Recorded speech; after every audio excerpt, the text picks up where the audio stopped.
बाकी सारे कंपोनेंट्स आगे पीछे शिफ्ट कर जाएंगे कि ये CT3 की जगह रहेगा, मतलब CT1 CT2 या ये एग्जैक्टली कैसा होना है इतनी भी डिटेल्स अभी तक नहीं आई हैं। फिलहाल ये वाली चीज़ है कि सिस्टम इम्प्लीमेंट कर दिया जाए और ये स्टार्ट हो जाए। अगर मान लीजिए ऐसा होता है कि CT3 की जगह पे है तो तुम्हें तो कोई टेंशन नहीं दे रहे होम असाइनमेंट, है कि नहीं? इसलिए तो पूछ रहे हो, हमें होम असाइनमेंट नहीं दे रहा, रेगुलर क्लास के अंदर नहीं आना है, नो प्रॉब्लम, कोई दिक्कत नहीं, बिल्कुल क्लास में कोई जरूरत नहीं है आने की, ठीक है। हाँ, बेसिकली इससे ये फायदा है कि आपकी क्लास में रेगुलरिटी बनी रहती है, और क्लास में अगर रेगुलरिटी बनी रहती है, बैठ जाओ, बाकी डिटेल जब आएंगे तो बता दूँ। क्लास में अगर रेगुलरिटी बनी रहती है तो आपको सब्जेक्ट समझ में आ जाता है, और ये तो प्रॉब्लम है, सब्जेक्ट समझ में आना शुरू हो गया तो इसका मतलब नंबर भी बढ़ जाएंगे, नंबर बढ़ जाएंगे तो नौकरी बढ़िया मिल जाएगी, पैसे ज़्यादा मिलेंगे, ज़िंदगी अच्छी हो जाएगी, बेकार। आप जो भी ऐसा जना है जो क्लास कट करना चाहता है, दबा के क्लास कट करिए, बिल्कुल, मैं जनरली ये वाली चीज़ बता रहा हूँ, ठीक है। खैर, तो होम असाइनमेंट सब लोग ये वाला काम करें कि सिंस 25-30 होम असाइनमेंट्स होने हैं,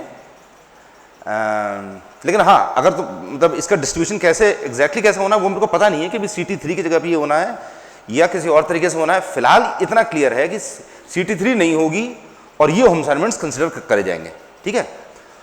तो ये 35 नंबर के होंगे कि कितना इनका वेटेज ज़्यादा रखा जाता है, कम रखा जाता है एग्जैक्टली, और कितनी डिटेल्स हैं वो सब जैसी आ जाएंगी यू विल बी नोटिफाइड, ठीक है, सब क्लास में बता दूँगा। तो आप लोग ये वाली चीज़ सेट कर लीजिए, या तो वो लेक्चर कौन सा वो लेसन प्लान, ये तो लेसन प्लान खरीद के रख लीजिए, उसके अंदर कितने पेजेस होते हैं, कितने होते हैं, 10 होते हैं, तो यानी 20 उसके अंदर हो सकते हैं। 20 क्या मतलब ज़्यादा जाता हूँ तो बड़ा होता है, एक क्वेश्चन अगर करना हो तो कितना आधे पेज के अंदर खत्म हो जाएगा। या तो एक लेसन प्लान सब लोग अपने परमानेंटली रख लीजिए अपने पास में, जिससे कि वही आपको चेक करके फिर मतलब एक टर्न पे मैं आपको होम असाइनमेंट दूंगा, अगले टर्न पे वो आप सबमिट करेंगे। सिंगल पेजेस का रखो यार, सिंगल पेजेस का रखो, जिससे कि मैनेज करना मेरे लिए भी आसान रहेगा। पर ये वाली चीज़ भी रहेगी कि मतलब मान लीजिए आज मैंने दिया, अब कल आप लोग मेरे को सबमिट करेंगे, और कल तक अगर मैं मान लीजिए कल शाम तक चेक करके आपको वापस नहीं दे पाया तो इसका मतलब ये है कि अगला होम असाइनमेंट कैसे करोगे, ये वाला चक्कर भी है ना। तो सिंगल पेजेस का रखो, सिंगल पेज एंड में सीधे स्टेबल करके आपने अपने पास में रख लिया। और of course what we can do is कि जो भी आप लोग होम असाइनमेंट करके लेके आए हैं उसके अंदर जो भी प्रॉब्लम्स हों, ऐसे ही ये वाली चीज़ें रख लेंगे, ऐसी न्यूमेरिकल्स वगैरह। तो इसमें ये फ़ायदा हो जाएगा कि आपको न्यूमेरिकल्स भी सारे कंप्लीट हो जाएंगे, साइड बाय साइड सारे होते रहेंगे, और न्यूमेरिकल्स अगर कंप्लीट होते रहे, numericals normally they give you better understanding of the subject की के ऊपर कंट्रोल ज़्यादा अच्छी तरह मिल जाता है, ठीक है। तो फर्स्ट जो होम असाइनमेंट आज का है वो बेसिकली क्या है, यूनिट 2 में क्वेश्चन नंबर 10। ये इसके अंदर 3-4 न्यूमेरिकल्स हैं, तीनों बहुत ही सिंपल से हैं, वेरी सिंपल। जितने हमने पिछले 2-3 क्लासेस के अंदर जितने भी सारे इक्वेशंस बोर्ड के ऊपर जितने मैंने सारे लिखे हुए हैं वो अगर आपको समझ में आ गए हैं, मतलब इसके लिए मुझे नहीं लगता कि आपको कुछ भी रटने की या कुछ भी करने की जरूरत है। अगर आपको वो सारे समझ में अगर आ गए हैं, शंट मोटर अगर आपसे कहा था शंट मोटर का डायग्राम बनाना, शंट मोटर का डायग्राम बना करके उसमें सारी लेबलिंग करना कि शंट फील्ड के अंदर शंट फील्ड की रेजिस्टेंस कितनी है, उसके अंदर करंट कौन सी जा रही है, आर्मेचर के अंदर रेजिस्टेंस है RA और EB, और उसके अंदर करंट जा रही है कि उसमें से बाहर निकल रही है, और जो सप्लाई वोल्टेज है, इस सब चीज़ों की अगर आपने लेबलिंग ही कर ली तो उसके इक्वेशन बनाने बड़े आसान काम हो जाते हैं। सीधे KCL और KVL और ओम्स लॉ, केवल 3 लॉज हैं जिसके बेस पर आप सारे बना सकते हैं। और इसीलिए ये वाली चीज़ें हैं, करके लेके आइए। अगर कुछ प्रॉब्लम होती है, देखो करके लेके सभी को आना है, सभी को लेके आना है, भले ही करने वाला चाहे 1 या 2 लड़के होंगे, बाकी सारे टीपने वाले होंगे तो टीप लेना, कोई प्रॉब्लम की बात नहीं है, नकल करके ले आइए। लेकिन अगर ऐसा आपको लगता है कि नकल करने के बाद आपको समझ में नहीं आया है तो कल क्लास के अंदर ये वाले क्वेश्चन पूछ लीजिए, तो मैं क्लास में एक्सप्लेन कर दूंगा, ठीक है। तो दोनों चीज़ हो जाएंगी, मतलब समझ में आना चाहिए, ज़्यादा बड़ी चीज़ ये है कि समझ में आना चाहिए, ये चीज़ नहीं कि आपने खाली टीप लिया और काम खत्म हो गया।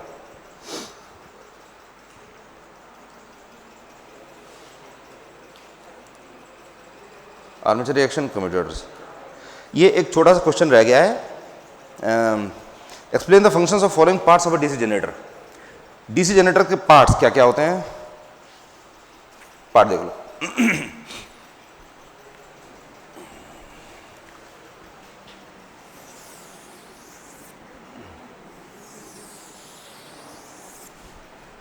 ये हैगा स्टेटर।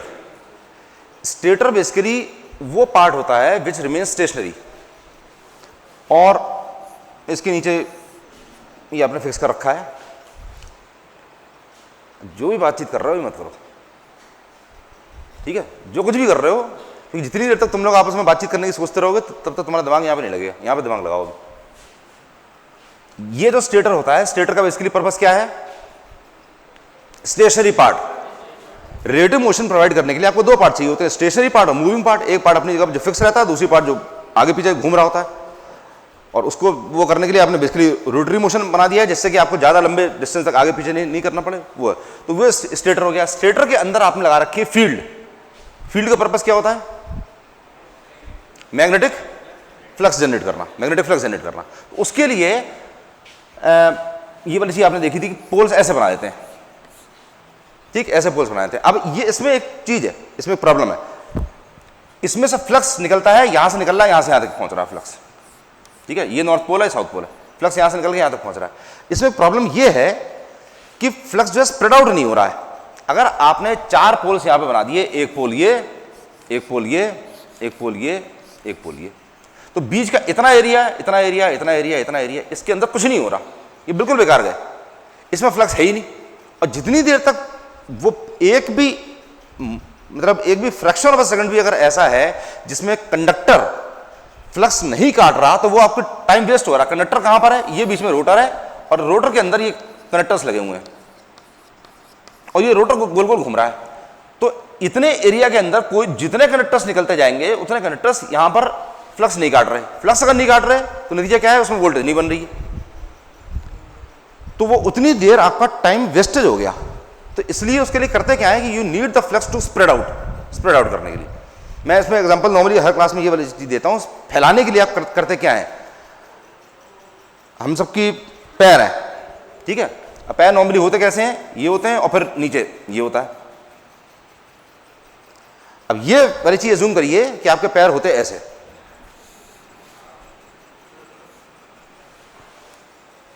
तो क्या होता? अनबैलेंस हो जाते। क्यों अनबैलेंस हो जाते?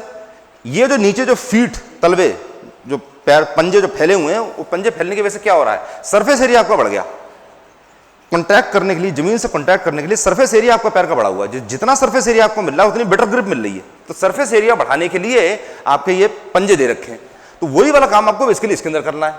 ये है पोल कोर। दिस इज बेसिकली पोल की कोर है जिसके अंदर फ्लक्स बन रहा है।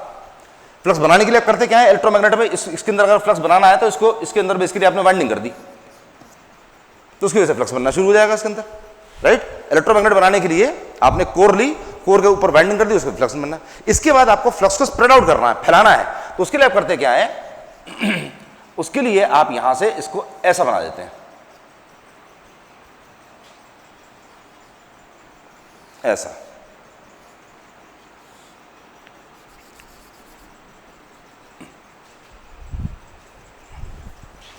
बेसिकली पर्पस क्या है? चारों जो पोल्स हैं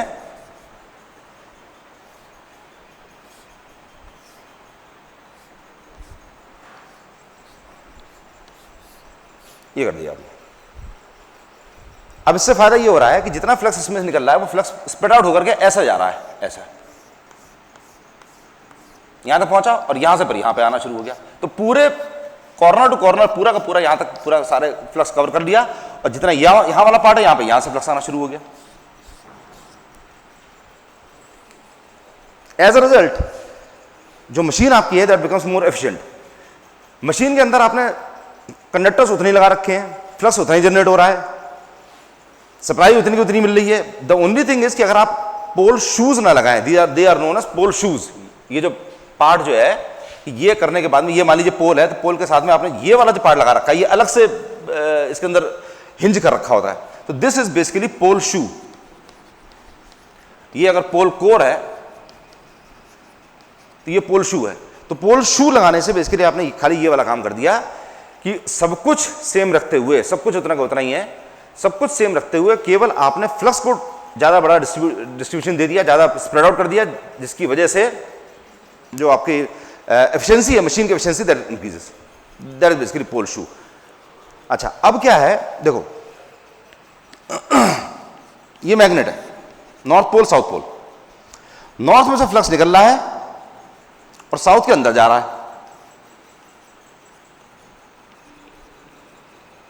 ठीक। नॉर्थ में से फ्लक्स निकला, यहां से घूम के दोबारा साउथ में घुस गया,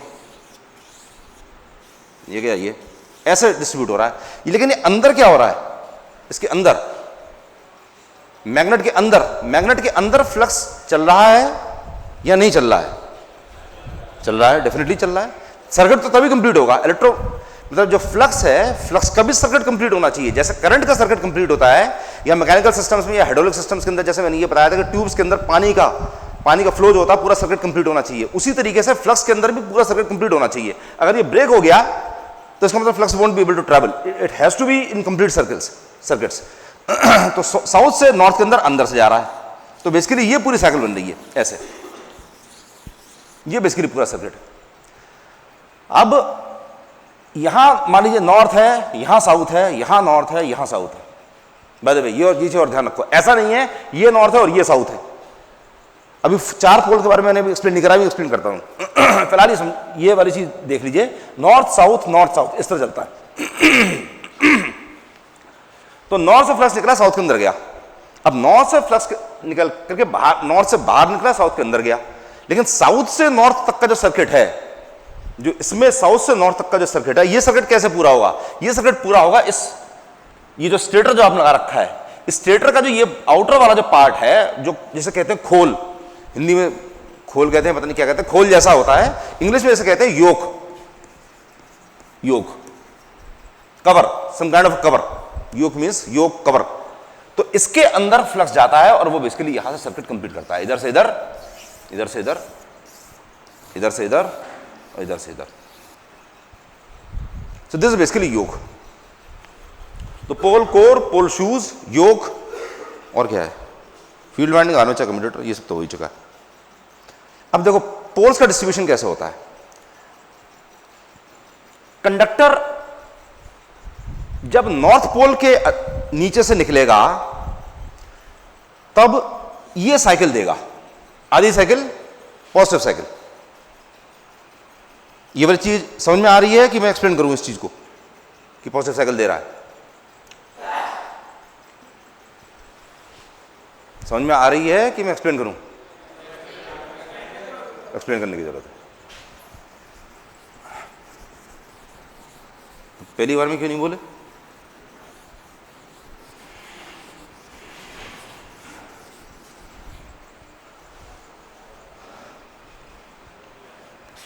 देखो ये वाला डायग्राम, इसमें कॉइल आपने लगा रखी है, ये रही कॉइल। थोड़ी देर के बाद कॉइल पहुंच गई यहां से लेके यहां तक। ये वाला कनेक्टर जिस टाइम यहां पर आएगा, मान लीजिए ये नॉर्थ पोल है, ये साउथ पोल है, और ये ऐसे हम घुमा रहे हैं इसको। ये जब यहां पर आएगा तो इसके अंदर डॉट है कि क्रॉस है? यहां पर बाय द वे यहां पर है तो डॉट है कि क्रॉस है? डॉट या क्रॉस? डॉट। क्रॉस क्यों नहीं है? कैसे? वो लगा के दिखाओ ना मेरे को, कौन सा लगाना है, लेफ्ट हैंड की राइट हैंड? राइट हैंड लगाना है आपको, राइट हैंड लगाइए, राइट हैंड लगा के दिखाइए। क्या चीज? बिल्कुल सही बात है। इस पॉइंट पर कुछ भी नहीं है, ना डॉट है ना क्रॉस है। क्यों? क्योंकि फ्लक्स की जो लाइंस हैं उसके पैरेलल मूव कर रहा है, फ्लक्स तो काट ही नहीं रहा। अगर मैंने टॉर्च ऑन कर दी, टॉर्च यहां पर अगर मैंने ऑन कर दी और मैं हाथ ऐसे चलाना शुरू कर दूं, तो क्या मैं टॉर्च की लाइट को काट रहा हूं? ऐसे करने पे नहीं काट रहा। अगर ऐसे करूंगा तब काट रहा हूं, लेकिन थोड़ा सा काट रहा हूं। मैं सेकंड वाले बोला था, नहीं मैंने फर्स्ट वाले पे एक्चुअली बोला था, मैंने इस वाले पे बोला था। खैर हाँ, तो इस वाले पे क्या आएगा? इस वाले पे डॉट आएगा, दैट्स ट्रू। लेकिन इस वाले पॉइंट पर कुछ भी नहीं है। इसका मतलब ये वो वाला पॉइंट है, एक जो साइकिल जो ये वाली होती है, इस साइकिल में ये वाला जो पॉइंट है, ये वाला पॉइंट है। जब कॉइल इस पोजीशन में, तब आपको ये वाला पॉइंट मिल रहा है। इसके बाद जैसे ये इधर पहुंचा तब इसके अंदर निकला डॉट। नॉर्थ से साउथ की तरफ first finger, direction of motion इसका इस तरफ जा रहा है, ऊपर की तरफ, तो क्रॉस आ रहा है इसके अंदर। Cross, it's a cross, cross. और इसके अंदर क्या आ रहा है? यहां पर डॉट आ रहा है। अब ये कनेक्टर यहां से लेकर के पूरी देर जब तक यहां से लेकर यहां तक पहुंचेगा, इसके अंदर क्रॉस ही लगा रहेगा कि डॉट भी लग सकता है। यहां से लेके पूरे यहां तक आने तक एक ही डायरेक्शन रहेगा इसमें, क्रॉस। ये कनेक्टर जितनी देर में वहां से यहां तक आएगा, या ये वाला कनेक्टर या ये वाला कनेक्टर भी जब वहां पहुंच गया था, और यही वाला कनेक्टर, कोई भी कनेक्टर जिस टाइम साउथ पोल के इन्फ्लुएंस में वहां से यहां तक आ रहा है, उसमें डॉट ही लगा रहेगा। कोई भी कनेक्टर अगर यहां से लेके यहां तक जा रहा है नॉर्थ पोल के इन्फ्लुएंस में, तो उसके अंदर क्रॉस ही लगा रहेगा। तो क्रॉस लगा रहने का मतलब क्या है? क्रॉस का मतलब क्या है? क्रॉस से क्या क्या पता चलता है आपको? क्या चीज? करंट किधर जा रहा है, करंट का डायरेक्शन। तो करंट का डायरेक्शन अगर पूरे आधे चक्कर तक अगर एक ही साइड में है, इसका मतलब एक ही साइड की आपको सप्लाई मिल रही है। ये जिस टाइम यहां पर था तो ये वाला पॉइंट था, जब इधर आया तो इतना मिला। ठीक है, बस खाली इसको देख लो तो क्लियर हो जाएगा। ये जब थोड़ा सा आगे बढ़ा तो थोड़ा सा आगे बढ़ा, फिर थोड़ा सा और आगे बढ़ा, फिर थोड़ा सा और आगे बढ़ा, फिर थोड़ा सा और आगे बढ़ा, जब यहां पहुंचा तो ये यहां पहुंचा हुआ है। यहां पर मैक्सिमम करंट निकल रही है, या मैक्सिमम ईएमएफ इंड्यूस हो रहा है। फिर उसके बाद में यहां गया, यहां गया, यहां गया, यहां गया, यहां गया, यहां पे पहुंचा। जब यहां पहुंचा तो फिर यहां पहुंच गया, और उसके बाद में जब यहां से यहां आना शुरू होगा तब इसके बाद में फिर से पॉजिटिव साइकिल आनी शुरू हो जाएगी इसके अंदर। ये वाला कनेक्टर जिस टाइम इधर से इधर चलना शुरू हो जाएगा तब इसमें पॉजिटिव साइकिल मिलनी शुरू हो जाएगी। तो बेसिकली पॉइंट ये है कि नॉर्थ पोल के अंदर से जब निकलेगा तो एक मतलब आधी साइकिल आपको मिलने वाली है, जब साउथ पोल के अंदर से निकलेगा तब दूसरी साइकिल, बची हुई आधी साइकिल मिलने वाली है। Positive polarity, negative polarity. तो पूरी एक पोलैरिटी की जो हाफ साइकिल है वो एक पोल के अंडर में रहने से मिलेगी। ठीक, अब अगर आपने यहां पर दो पोल बना रखे होते, अगर आपने यहां पर ऐसा कर रखा होता कि इसमें खाली दो पोल बने होते, एक पोल ये रहा और एक पोल ये रहा, तब इसमें कनेक्टर जिस टाइम घूम रहा होता तो जितनी देर में वो यहां से लेके यहां तक आता तब तक आधी साइकिल जनरेट होती, और जितनी देर में यहां से यहां तक आता तब तक आधी साइकिल जनरेट होती। लेकिन इसके एक चक्कर में कितनी साइकिल आपको मिलती? इसके आधे चक्कर में आपको आधी साइकिल मिली, फिर इसके बचे हुए आधे चक्कर में इसकी बची हुई आधी साइकिल मिली। तो एक पूरे चक्कर में कितनी साइकिल मिल रही है? एक साइकिल। क्लियर है ये वाली चीज? जितनी देर में कनेक्टर पूरा एक चक्कर काट जाएगा उतनी देर में एक साइकिल जनरेट हो जाएगी। ये तो बात है ही कि यही साइकिल आगे जा करके कम्यूटेटर से निकल करके ये वैसी बन जाएगी, ऐसी हो जाएगी। ठीक है, और ऐसी जब कई सारे कनेक्टर्स लगा लेंगे तो सबकी अलग अलग ये बननी शुरू हो जाएंगी, और फिर कम्यूटेटर जो है वो इनके टॉप्स निकाल लेगा तो आपको डीसी मिलनी शुरू हो जाएगी। वो अलग बात है उस समय, लेकिन आपको बेसिकली ऐसे एक साइकिल मिलेगी।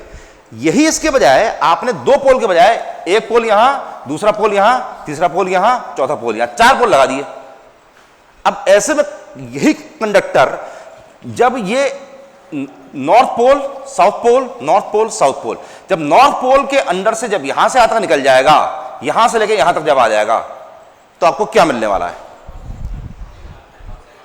एक हाफ साइकिल। That's correct. पूरे नॉर्थ पोल के अंदर से निकलने में इसमें से एक हाफ साइकिल मिल जाएगी। साउथ पोल के अंदर से जब यहां से यहां तक मिल जाएगा तब बची हुई आधी साइकिल मिल गई। तो इसके आधे चक्कर में एक कंप्लीट साइकिल आपको बिजली वाली सप्लाई की एक कंप्लीट साइकिल मिल गई। तो इसके कंडक्टर के पूरे एक चक्कर में, एक रेवोल्यूशन में आपको कितनी साइकिल मिल रही है? दो साइकिल। तो चार पोल जब आपने बना दिए तो आपको साइकिल कितनी मिली? दो। अगर आपने चार के बजाय 8 पोल लगा दिए होते तो कितनी साइकिल मिलती? 4 साइकिल। तो ये degrees, these are mechanical degrees. इसके 360 डिग्री का चक्कर, 360 डिग्रीज घूम लिया, but these 360 degrees are mechanical 360 degrees. जब 4 पोल लगा रखे हैं तो 360 मैकेनिकल डिग्रीज में 360 डिग्रीज मैकेनिकल, इसमें आपको मिल रहा है 720 डिग्रीज इलेक्ट्रिकल। एक साइकिल 360 डिग्री, फिर एक साइकिल 360 डिग्री, 360 और 360 720, तो आपको दो साइकिल मिल रही है। इसका मतलब 720 इलेक्ट्रिकल डिग्रीज। और यही 4 के बजाय अगर आपने 8 पोल लगा दिए तो इसके 360 मैकेनिकल डिग्रीज के अंदर आपको कितने मिल रहा है? 1440 1440 इलेक्ट्रिकल डिग्री। तो बेसिकली आप कहते क्या है, इसमें क्या होता है कि थीटा इलेक्ट्रिकल मतलब इलेक्ट्रिकल डिग्रीज जो है कितनी मिल रही हैं, this is equal to P/2 multiplied by theta mechanical. See is very simple. Pole number of poles 2 हैं, तो 2 बाय 2 1 हो गया, तो थीटा इलेक्ट्रिकल थीटा मैकेनिकल बराबर हो गए। नंबर ऑफ पोल्स अगर 4 है तो 4/2 कितना हो गया 2, तो थीटा मैकेनिकल 360 को 2 से मल्टीप्लाई करो, उतनी आपको इलेक्ट्रिकल डिग्री मिलेगी। अगर ये पोल 8 है तो 8/2 बराबर 4, तो 4 टाइम्स इसको मल्टीप्लाई करोगे, वही वाली चीज करेगी, इसका फॉर्मुलेशन कर दिया। तो इसी बेस पे मुझे याद रखना पड़ेगा कहीं मैं इससे मुंह ना पूछ दूं।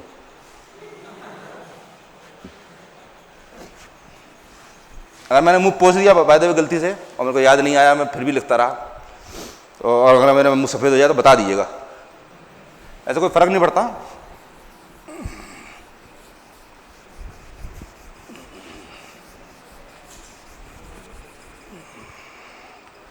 मुंह सफेद ठीक है, काला नहीं होना चाहिए, है ना। कितनों का मुंह काला हो गया आज यहाँ पे?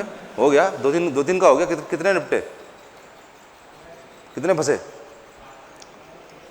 ये जो आपका आज हालत हुई है, मैं तो अपना मुंह सफेद करूंगा, फिर लपेट दूंगा, लेकिन ये जो कंडीशन हुई है इसे कहते हैं मुंह काला होना, इंसल्ट होना बेसिकली।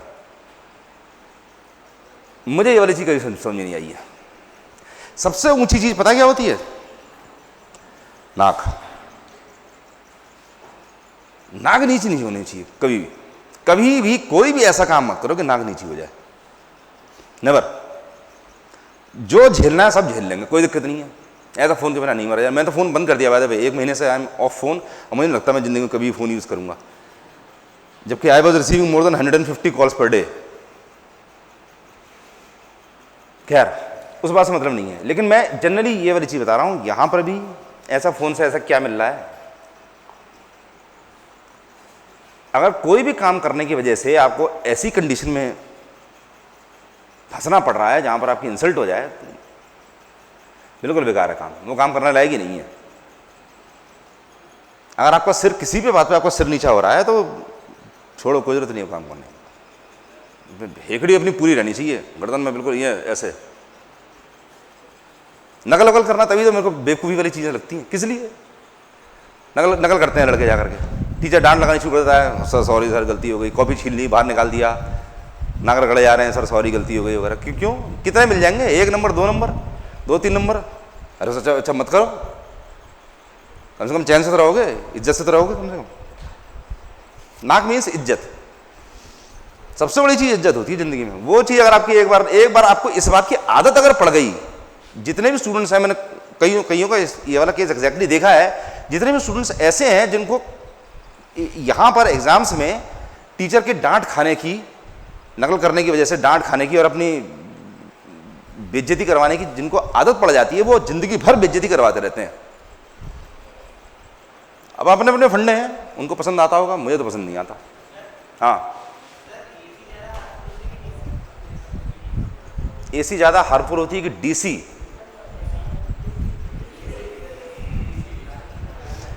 मेरी देखो, there is a long discussion. ये पॉइंट छोटा नहीं है, ये पॉइंट बहुत बड़ा है।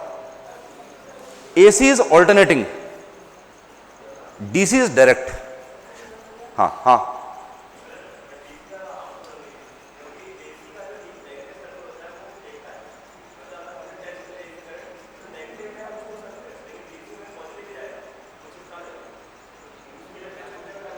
हाँ, इट्स नॉट, अगेन मैं बता रहा हूं इतना सिंपल नहीं है। हाँ तुम बताओ। डीसी सेल, हाँ ये वाली बात भी सही है।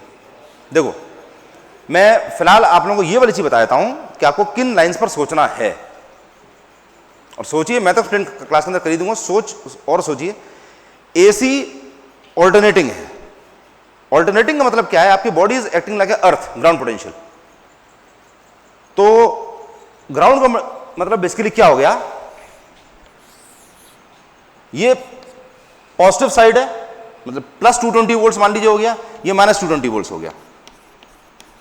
तो आपकी बॉडी यहां है 0 वोल्ट, अर्थ ग्राउंड पोटेंशियल। तो मतलब दोनों साइड से करंट ले सकती है।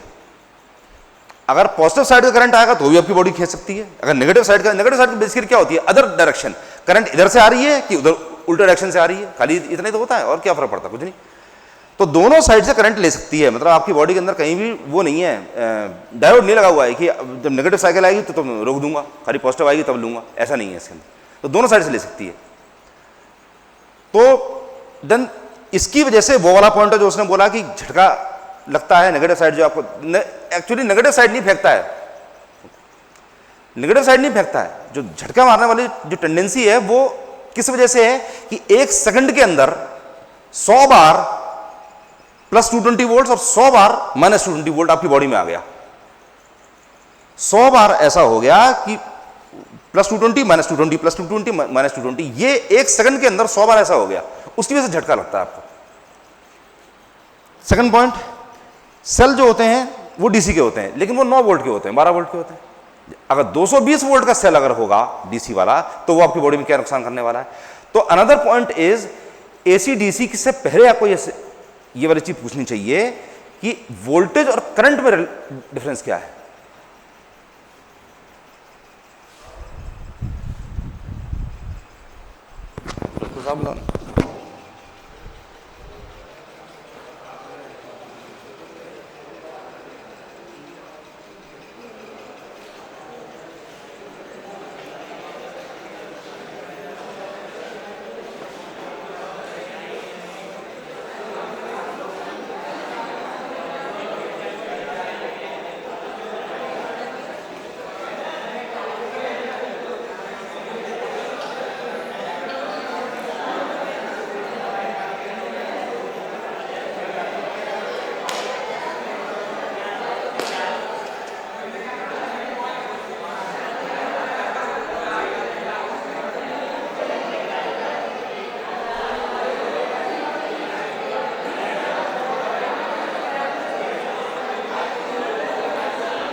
हाँ जी, अभी तो टाइम है। तो दूसरा सवाल जो आप लोगों को पूछना चाहिए वो ये है कि वोल्टेज ज़्यादा, एक सप्लाई है जिसमें वोल्टेज ज़्यादा है करंट कम है, दूसरी सप्लाई है जिसमें वोल्टेज कम है करंट ज़्यादा है, बाय द वे, क्या इस सेंटेंस का मतलब सब लोग मतलब वैल्यूज में बता सकते हैं मेरे को? ज्यादा वोल्टेज कम करंट वाली सप्लाई का एग्जांपल दीजिए, उसमें कितना वोल्टेज होगा, कितना करंट होगा? नॉर्मल बोलचाल की भाषा में, बोलचाल की भाषा में ये बोला जा रहा है कि ये एक ऐसी सप्लाई आ रही है, वोल्टेज ज्यादा है, करंट कम है, तो वोल्टेज की वैल्यू करीब करीब करीब कितनी है, करंट की वैल्यू करीब करीब कितनी है? और दूसरी सप्लाई है जिसमें वोल्टेज की वैल्यू कम है, वोल्टेज तो कम है, करंट ज्यादा है, तो उस सप्लाई की वैल्यू करीब करीब कितनी है अप्रोक्सीमेटली? ये प्रैक्टिकल चीजें हैं, ये चीज पता होनी चाहिए, नहीं तो सारा पढ़ा लिखा सब बेकार होता है। ये कभी किसी किताब के अंदर नहीं दे रखा था, नेवर। ज्यादा वोल्टेज कम करंट वाली सप्लाई बताओ जल्दी से, अप्रोक्सीमेट वैल्यू, वोल्टेज की वैल्यू कितनी होगी? अरे ज्यादा वोल्टेज कम करंट में वोल्टेज की वैल्यू कितनी होगी? 10 volt, 100 volt, 1000 volt, 10,000 volt, 1,00,000 volt, 220, बिल्कुल सही बात है। करंट कम करंट है, तो कम करंट का मतलब कम करंट कितना हो गया? 1 milli ampere, nano ampere, 1 ampere, 10 ampere, 100 ampere? 20 ampere बहुत ज्यादा है, 5 एम्पियर बहुत ज्यादा है। कम एम्पियर का मतलब 1 से भी कम। जब आप ये कह रहे हैं कम करंट वाली सप्लाई है, इसका मतलब 220 वोल्ट है, लेकिन करंट की वैल्यू जा रही है normally less than 1 ampere, 0.7, 0.8 amperes, 0.5 amperes. ये भी मतलब 1 एम्पियर भी अच्छा खासा नुकसान कर सकती है, तो इसका मतलब ये होता है। और अगर ये बोला जा रहा है low voltage and high current वाली सप्लाई, वोल्टेज की वैल्यू कम है, कम वोल्टेज है, करीब कितना हो गया? 100 वोल्ट, 60 वोल्ट, 60, 65, 50 से लेकर 100 वोल्ट तक के बीच की, that is considered to be low voltage. Current high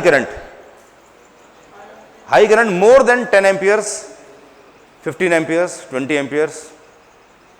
20 amperes तो बिल्कुल जला खत्म कर देगा बिल्कुल। 20 एम्पियर छोटी मोटी चीज नहीं होती है। जो इमर्शन रॉड वगैरह जो होती है करीब करीब कितने 8-9 एम्पियर की होती हैं। एक बच्ची का केस था जो इमर्शन रॉड की वजह से उसमें जल गई पूरी, वो करीब वही 8-9 एम्पियर की सप्लाई थी, पूरी बॉडी पूरी जल के खत्म, एकदम पूरी जल गई। तो 8 एम्पियर सप्लाई वो होती है। तो पॉइंट ये है कि आपके पास अगर 2 तरह की सप्लाईज हैं, एक सप्लाई वो है जो हाई वोल्टेज लो करंट है, उसको आपने छू लिया, पकड़ लिया, उसको पकड़ के खड़े हो गए। दूसरी सप्लाई है लो वोल्टेज हाई करंट, उसको पकड़ के खड़े हो गए। तो दोनों में से किस केस में आप जल्दी मरेंगे और किस वजह से मरेंगे? लो वोल्टेज हाई करंट। अच्छा एनीवे, मरते समय आपको क्या फील हो रहा होगा, कैसा लग रहा होगा मरते समय? मतलब हाँ, बिजली की सप्लाई आप टेस्ट करने गए हैं, आप ये देख रहे हैं कि मैं अगर इससे मरता हूं तो मुझे कैसा फील होगा, तो वो फील क्या हो रहा होगा, वो वाली चीज क्या नहीं आएगी? नहीं, फीलिंग तो बिल्कुल आएगी, फीलिंग आएगी, फीलिंग तो डेफिनेटली आने वाली है।